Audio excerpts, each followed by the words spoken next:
Greetings, mortals. I am Natus, the ruler of the underworld. And today we'll be reacting to the newest chapter of Four Nights of the Apocalypse, chapter 138, titled Nasiens, in the Fairy King's Forest, which is a bit more of a, how shall I say, exaggerated term if you ask me personally, since I think we see like 3 locations in the forest itself. So I'm not exactly entirely certain why we are, calling it that. But again, we used. I think the previous chapter style would make more sense than this, but whatever. So anyway, else we start this chapter off with with a cover page where we have Nasiens with weirdly blue hair. Not entirely certain why that's the case, since neither Percival nor Nasiens had blue hair from what I recall, so it's kind of a weird thing. Although to be fair, the cover is kind of all over the place when it comes to color schemes. Like, not only does the guy not pick good color schemes, but he's just in general. No, I think he changes them repeatedly. Like Wayne, I think he still hasn't set on what color her hair and eyes were, even though she was the last one who he acted there to make. Like, that's the crazy thing. Gawain would have to have been the last one because she's the last one who was introduced in the story. Tristan and Lancelot got their designs, or at least what their designs were going to have been shown at the end of the story. Percival was since the beginning of the story. I mean, Gawain was probably the last one on his mind directly. I mean, God, maybe it was like one of those when the character gets designed first, but gets introduced way later, kind of like right on being the first Pokemon. But the guy is like in the I think 50s or something. But whatever, it's kind of a weird thing that we are that again color schemes are not about the. So yeah. Also, in case you're wondering why I'm kind of distracted a bit, is also because I'm following a live stream doing this, and you know how live streams are. But guys, I should. For now, I feel like I'm good. Like, I don't think we're gonna be the live stream or the pod I'm looking for at least is going to happen soon. But anyways, let's get now. Before we go into it, I should mention children.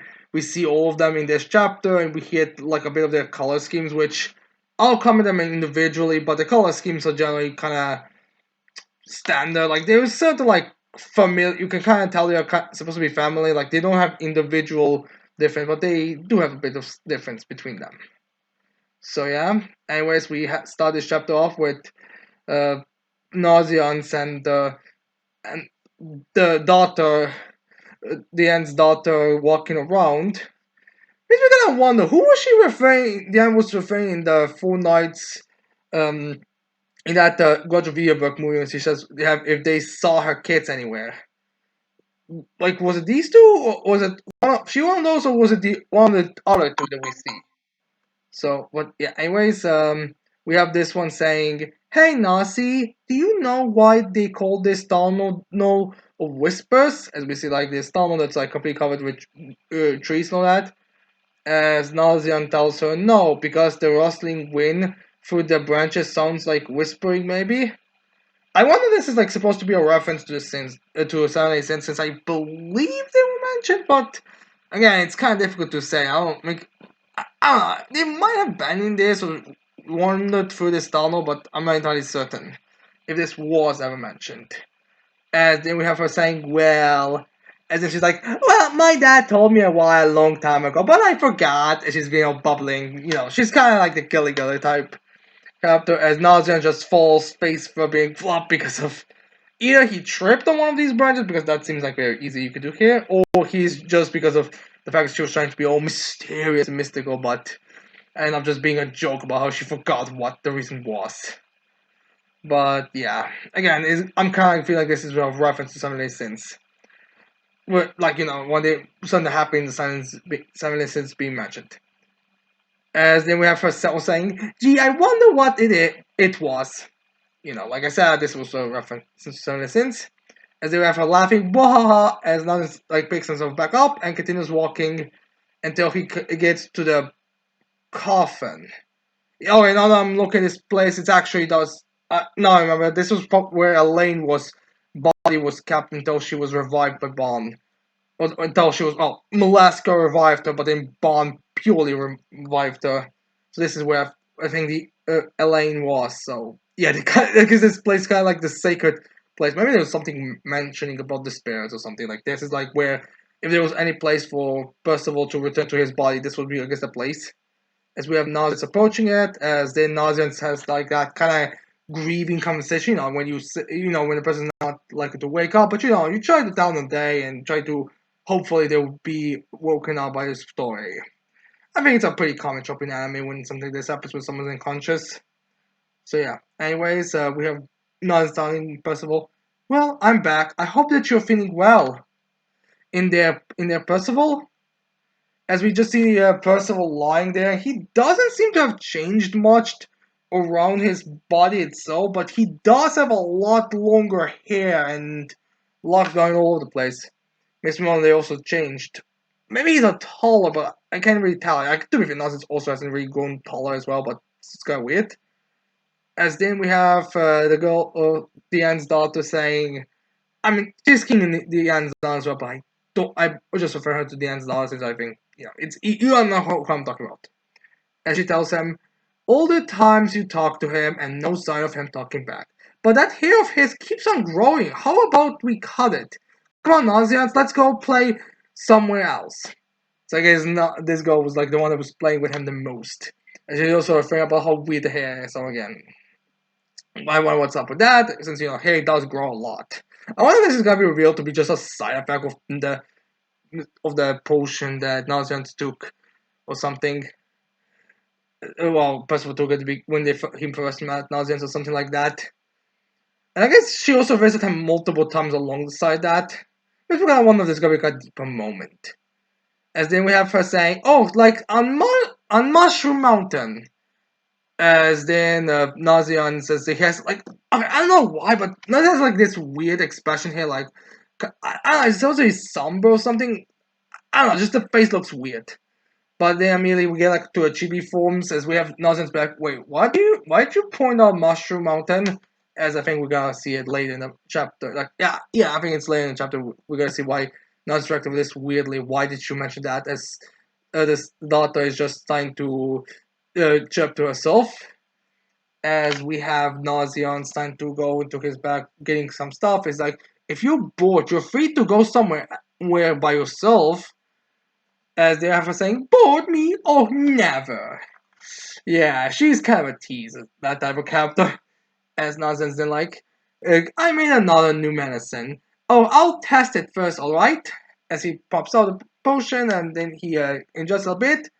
As then he, I think, bites his lip and then he has like a blood spray. And this is supposed to be his thing, but he barely uses it. He like bites a bit of his bottom lip and blood spurts of it. Which these are, I think, people first thought he was a vampire, and we may find out that, or there are at least hints that he may not be a vampire, but something else. As then we have Nods as big oof as he's like, "This is amazing! If it's got this much of an effect." Although, which makes me not think it's not the poison is that he didn't buy him, but it was some kind of different poison or something. But again, it's kind of difficult to say with nausea and he could have been causing it, or maybe it was the medicine in itself. As they have, we can get like a bit of a hint on why she hangs around nausea as much as she is, because especially she has like a bit of a just shocked face, but then I mean she goes like into a I'm gonna say lustful face, and she's like, ha ha ha, yes, I love that. Those faces you make, I love them so much. She's like a big smile on her face, as I was like, huh? It's like my face. So yeah, I guess the reason why she likes hanging out with him is the faces that he makes when he ingests poisons, and he's not worried about medicine. He's not worried about them since again he's immune to poisons and all that. But he doesn't react to them on some degree. It's like minimal, but he does react to them. As then we have Nasians be like, okay, as he like sweeps it a bit down his Percival's throat, and yeah, we get a close up of Nasian's eye as he sees that it has no effect. I mean, he left his soul, so I don't know why medicine would be working. Like, I would get like a sorcerer or a magic user or something like that. Like even spirit users, I could see like I'm trying. Like I could see Gion, as much of a dick as he is, like trying to use his spells a few times, but I don't see why it would work on Percival. For since again, he's poisoned to death or paralyzed. It's so he decided to fuck. Well, he decided to abandon his body and went to the spirit world. Is there another thing yourself? That didn't wake you up after all, huh? I mean, again, it's copium, it's to help and all that, but it's still kind of weird. Then we get like a back shot of Nasiens, and we have the daughter, Leanne's daughter, look at him, and she's like sad it didn't work. Like she may not tease it, and not take it seriously, but yeah, she acknowledges the situation. She's just like more comics, like she tries to bring up the joy in it or something. But anyways, they have her talking in a more in different tones. She's like, I have to say that that kid's being pretty selfish, isn't he? You and your friends care for him so much, Nazi, and he just ditched you, all of you, oh, and vanished. Vanished. I'm guessing that she's not trying to be mean or insulting or be like Chia. I think it's more meant to be taken as, trying to comfort him so, he's not gonna be completely sad since, it's kind of, it's easier being, it's easier for him to. It's sad seeing someone who's so upset about it, but if he has a bit different emotion, maybe it will work. Like, that's probably also why she's trying to like me. I'm trying to be more, doing some fun activities instead of, coming there, trying to every mess you make fail, even though it's very obvious. Like I don't know why it would work. I honestly, what kind of medicine is Nasiens making? Is he making like anti-paralyze? Some kind of with just some kind of super big reaction stuff? Like, what exactly is he going here for? Anyways, I have been going into a bit more of a happy personality. She's like, clap, and she's like, Tristan said the same thing. Yes, he was quite angry. Referring to the extra chapter in volume 15, where we have Tristan being very upset, like, you swore to my father.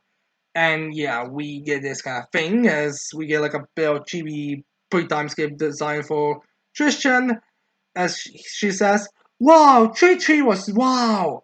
I guess that means that he came along then. I mean, I'm assuming we're gonna get like a flashback explaining to us exactly what happened, but right now that's how we have it going on. I guess we're gonna have to wait for that. Again, I'm assuming this is gonna be like a meeting or something with the Selling Sins. And then we have her flying around. It's like, ha ha ha, he and I sure think alike, don't we? I guess she's trying. I think she's meant more to try to cheer him up and stuff.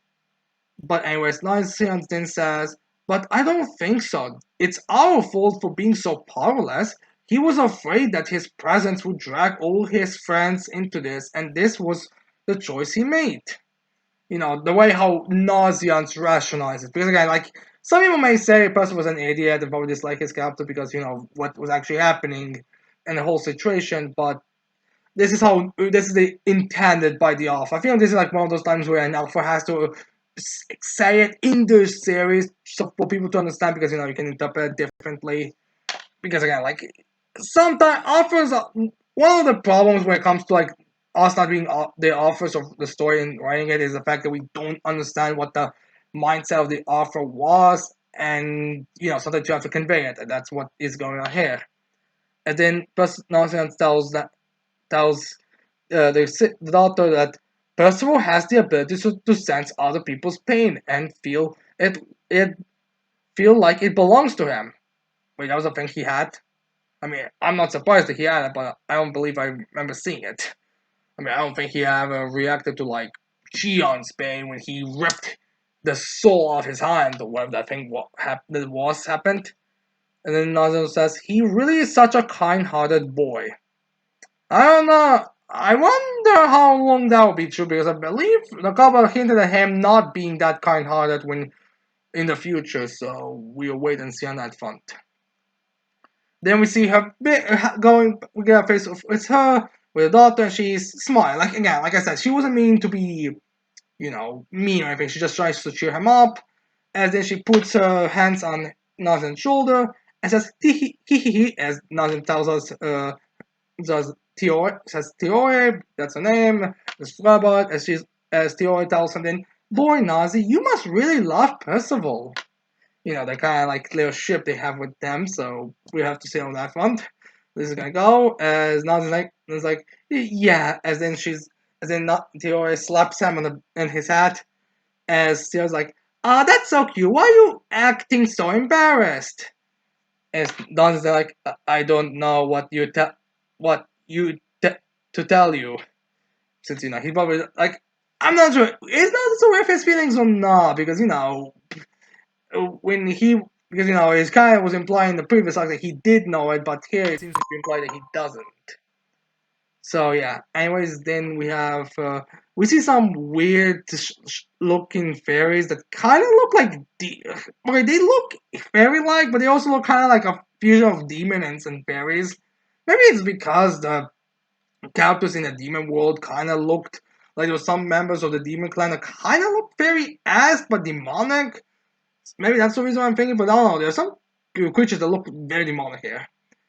As then we have uh, as then we have Dior saying to Nausea, Zeons, well, I'll keep joining you on your medicine her puns. If she actually helps or just, stalks. As then Nausea telling her, thank you, but before that I was told to pay a visit to the Fairy King.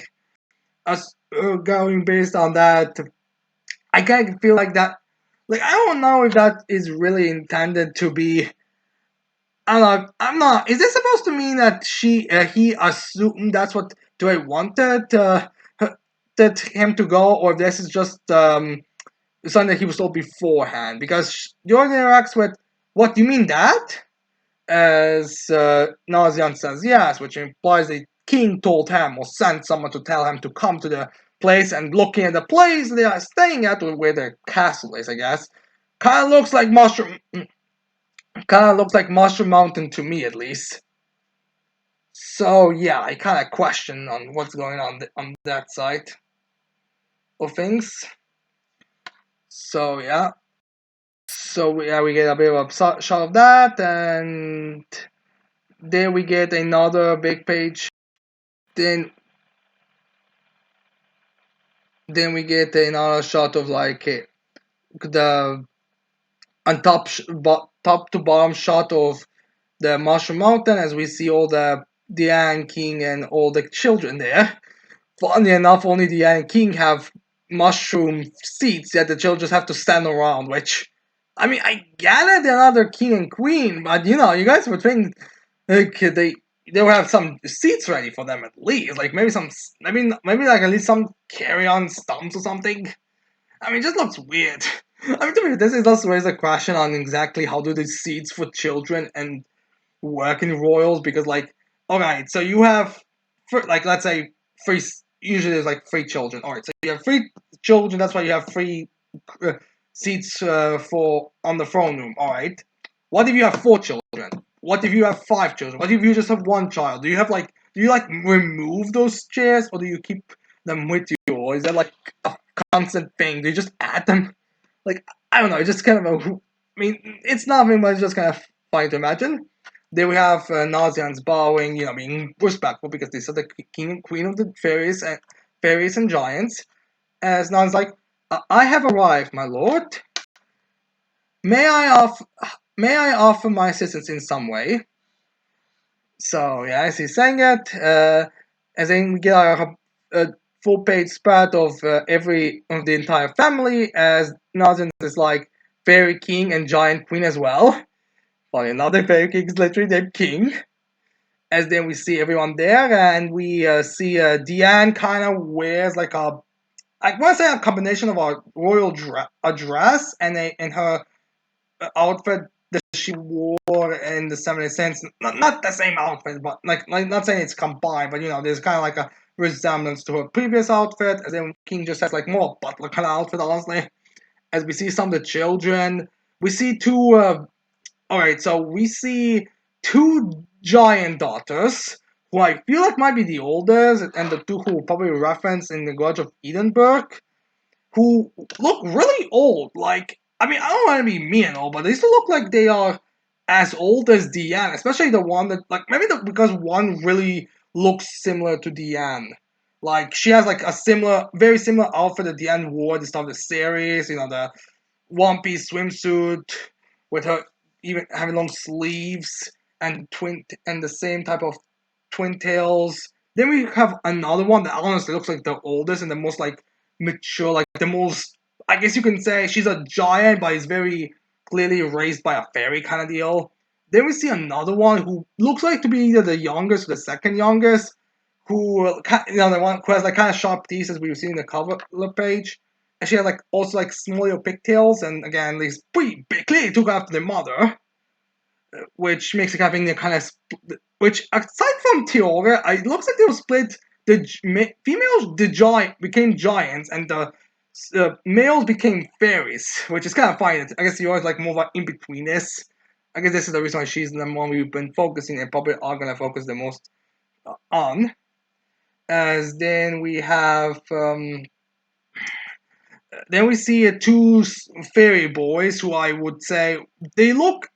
One looks younger than the two giant sisters, but the other one looks younger than the twin tail. Like I'm assuming that. I mean, again, we're probably gonna get their ages or which one they're older at some point. Probably in the extra for this volume, but it's just gonna this worthy. As then we have and the one we'll get into at the end of the chapter, we see like one who is having a blade, who has extremely dark hair, and say like the most serious, he's basically the military one. If this was Saturday Sense, I would kind of assume.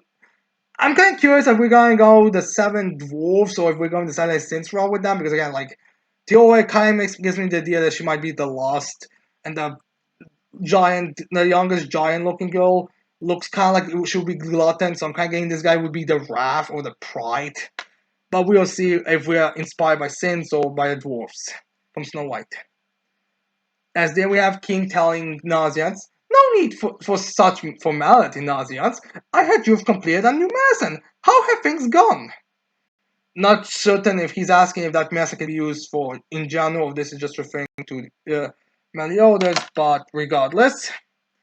Unless he's just and then guys, but anyways, Northern just responds to him, "Not well this time either. I'm afraid I'm sorry I haven't connected it to the real results yet. You've kindly uh, kept Percival safe these past 2 years and allowed me to stay here as well, but." Honestly, I feel like you probably do. I imagine the Nonsense is asked to help with the poisons or if there's something wrong with it, since he is a doctor and he is very skilled.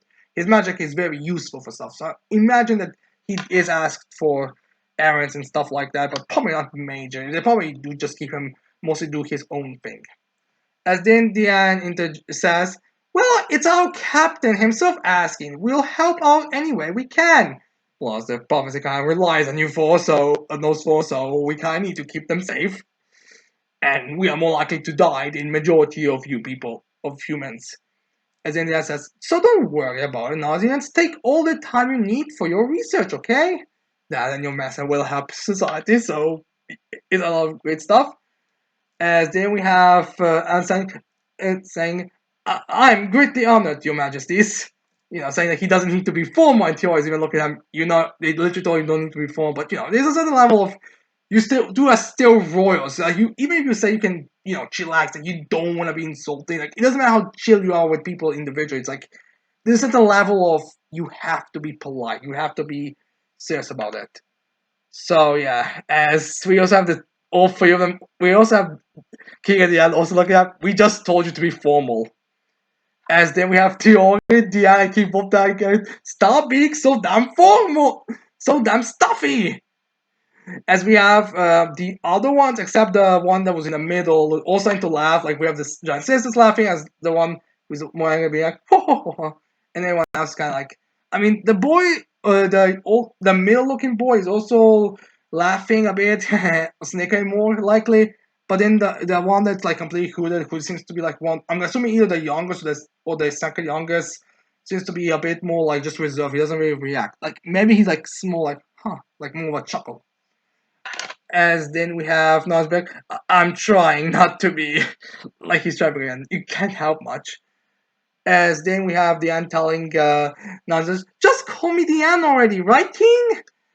As then we have King be like, yeah, King is fine by me too. Doesn't really help, kind of mixed message, Your Majesty.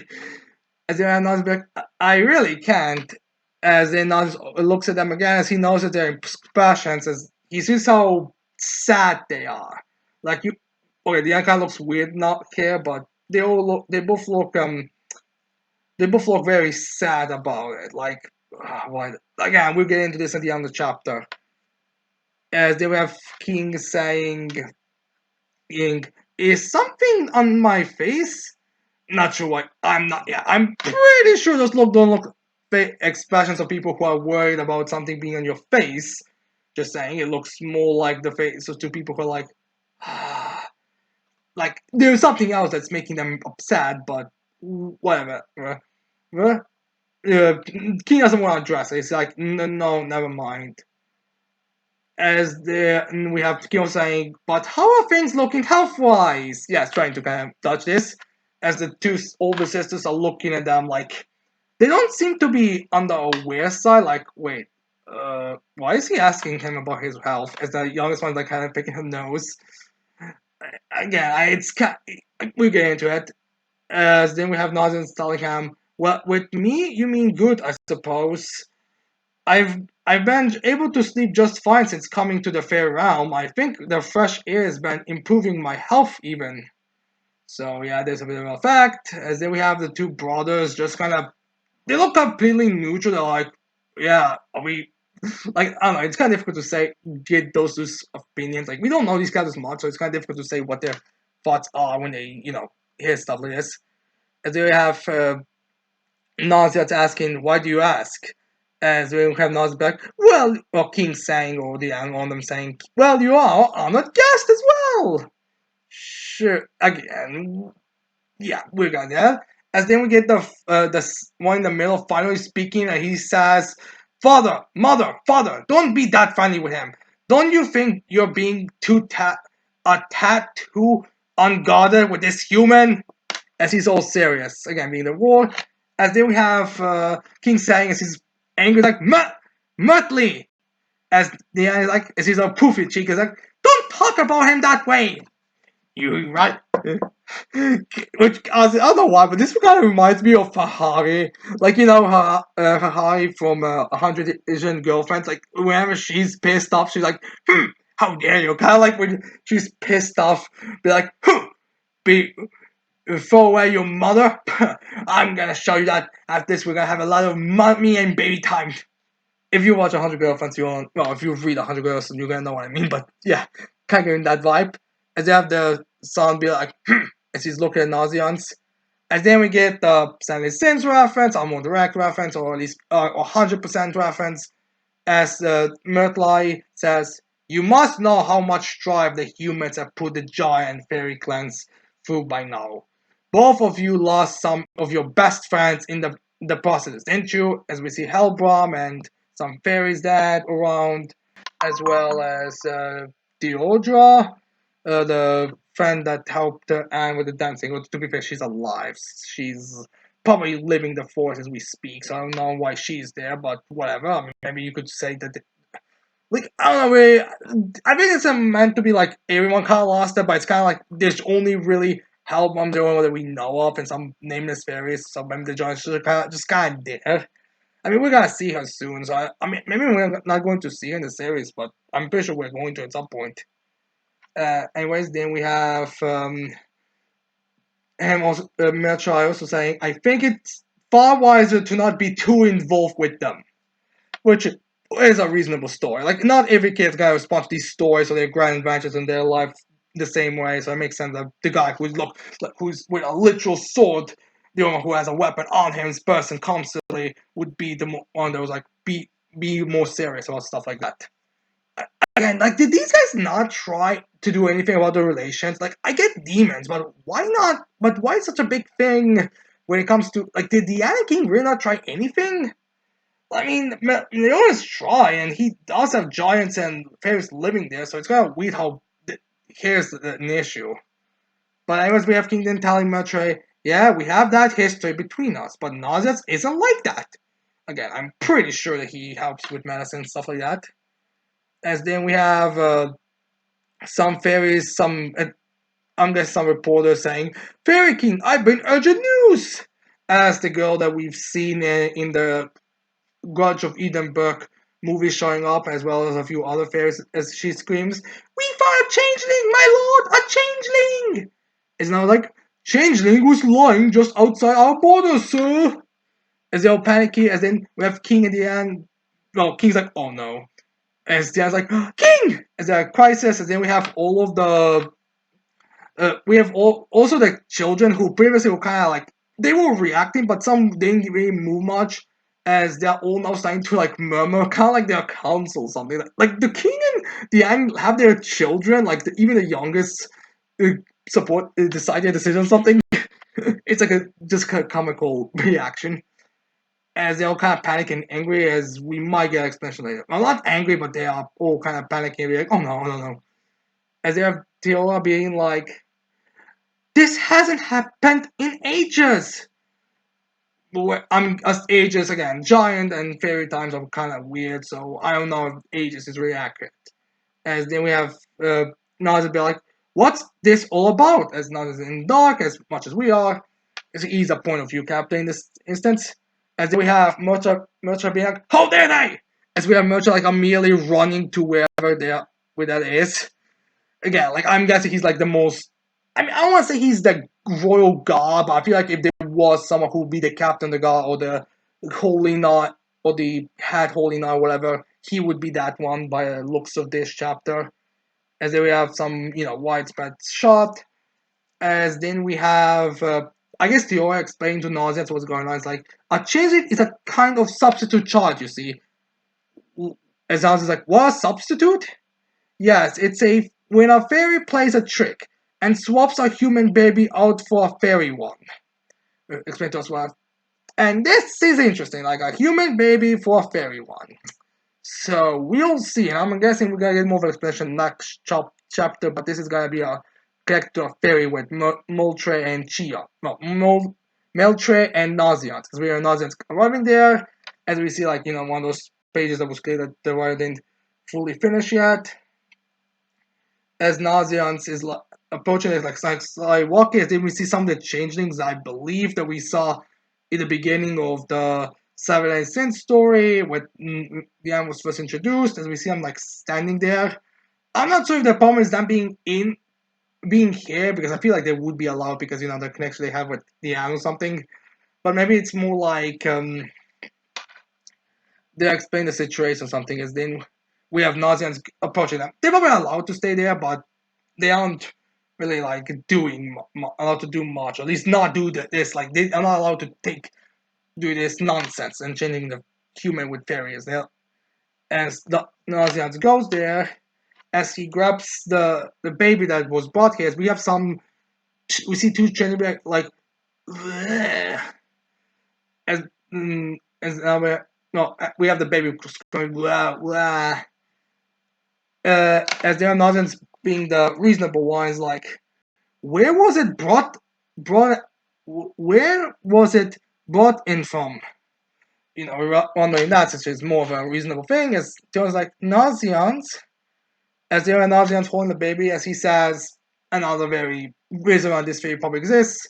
Line is Nasians like, "This child, it's me back in the day."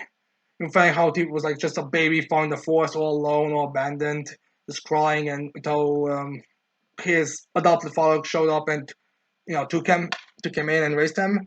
As they would have someone screaming, "Yeah, help me!" As then we see this, yes, it's changeling creature. He looks more like a changeling than a fairy, at least legs and face and all that, and no wings. As he's like, as then we have Melcher holding him by the collar with his sword right in front of his face. As Melcher says, "My father ordered your miscreants to stop with these malicious pranks. Didn't he?" Like I said, they live there, but they're not allowed to do stuff like this. As there, I'm not saying, "He told you not to rack out the relationships we have with humans, and now look what you've done. I ought to take your head right now. Like that, he's serious, and this is why I think there are gonna be sins because this guy's clearly a wrathful. As then we have Nasiens be like, wait a minute, military, please. That's not going to solve anything, which is true. Nas being the voice of reason here, be like, okay, kill this Shinny, but that's not going to really solve the issue because again, like they took a baby and they need to return it, and now if the baby isn't returned, things could get worse. Alpha could get more minions, and we could get more chaos, and blah blah. Blah. We know how this can end. As they have military be like, military lie being like, what? I don't need outsiders like you butting in in. This is fairy business. And he's the guest of the fairy king who probably serves again. And also I feel like he's gonna be more reasonable as Theon is like shocked that he's saying this to him. As Nasien's like, I'm afraid that I can't keep quiet about this. Uh, was there a page missing in the end? Like, is there something like that the couple couldn't finish yet? Because I mean, to be fair, the colors, I mean, the drawings in the backgrounds do look like they are incomplete. But is this also the case for this here? Because again, I don't know. These last two pages look very inconnect. Like, are we missing a page between the second to last and the last page? And then we end the chapter on also with like, look at those two. What I'll do? This is just so much fun. And she's all happy, and we end the chapter, which is weird because this is supposed to be a very serious situation and could be connected. So yeah, now let's get into this theory that people have cooked up. Maitre and Nasians, have Maitre and Nasians been switched at birth? Because as you can see, the Yang King definitely are very upset about something, but they don't tell anyone. And it's kind of a standard story. Like Maitre is like the most loyal, the most serious, the one who would stick the grievances that the Fairy King and the Giant Queen feel the most serious. And this could also be a story point later where Arthur convinces Maitre to join, or has some kind of possession, or some kind of thing that would make him join. The story beats. Like there is a very obvious story that can be used here. So is this gonna be a reveal? The Nasians is actually a child of King Dian. Possibly he and Metroid do, like, it's possible. That's the thing. But neither Nasians or Metroid ever like show wings, and it's not like we ever see like straight up fairy abilities from the two so far. I mean, we won't have this chapter for Metroid, and Nasians I don't believe had any connectors. Like the first thought people had when we saw Nasians was that he was a vampire or a demon or something. So, well, this was more the nickname they gave him, but we didn't know what he was. So here with Mildred, it's like, what is going on? So yeah, I could see it happening. It's kind of early, and I mean I don't mind the fairy, but I don't know. It just seems to be very much what they are hinted at, and we're gonna have to wait and see. Maybe there's gonna be an explanation, and if that is the case, if Nonsense is the child of King at the end, I really do have to wonder why they are keeping it a secret. Also, which time, like, how are we going on the timeline with the children? Like, okay, I want to assume that the mixture of giant and fairy blood kind of sped up the normal aging process. Maybe they're like between amongst siblings who genetically engineered in such a way they basically had child and then adult forms. Maybe it's something like that, but it's kind of about the age in human length, more likely than not, unless if the Animal King immediately got in and only were giving birth before even Tristan and Tristan and Lancelot were born, or something. But regardless, I question the timeline here because Tiore referred to it hasn't happened in ages, which makes me wonder if she's aware the Meltra is not full fairy, that he's a human that they just took in, like that their child was switched at birth or not. I don't know. I think we're gonna see it, but we have to see on it. I must like this. It's very heavy-handed. Like, there's something up with Nasiens and that he's connected to the Fairy King and Diane, and it's not really clear on what it is, but so far it seems like he could be a changeling. And again, even if that is the case, I wonder why they don't want to reveal it, because it seems like no one, maybe Theo is aware, but I don't think so far, because everyone seemed to have kind of been like why are they talking to Nod in such a weird way? It's kind of peculiar. So I do have to wonder why they're keeping it a secret from him. Like maybe they don't want to hurt Mildred because he's like the most against the humans, but it's revealed, oh, you are human. We just took you in. Like maybe he is aware of it. It's just that he kind of wants to build his identity on being a fairy because I mean that's how he was raised. He can't really help much, so maybe he's gonna want to be like that. But I don't know. Again, we're gonna have to wait and see. Like we're gonna have to wait and see if Nasiens awakens the wings. As for the situations, I haven't seen. I don't think the spoilers are coming. I don't think the spoilers are out yet. But if I had to wager, maybe they could kind of come tomorrow. But if I had to wager, I would say Nasiens or Teora, one of them is gonna come to the situation and be like, "We need to find the baby. Ask him where he got it. Like he should at least be able to lead back before there's an issue or something. Like maybe we can have like a misunderstanding or something. Like return the baby is the more important thing, and bring the fairy baby back. It's a safe thing. Like it'll be better for everyone if the baby, no one dies kind of situation. So I could see that happening. I could totally see this be like a kind of mini arc where Mildred, Teora, and Nasiens going on returning the baby mission or something like that. But yeah, we have to see on that front. That's what I think on the future. And again, sorry for the little distraction I've been doing this reaction, but it's just not a really particular good time, you know. But anyways, I hope you like this reaction. I hope you leave your thoughts on this chapter in the comments below. Don't forget to leave a like, subscribe to this channel for more videos in the future. And with that said, I cannot wait to see all of you mortals next time. Goodbye.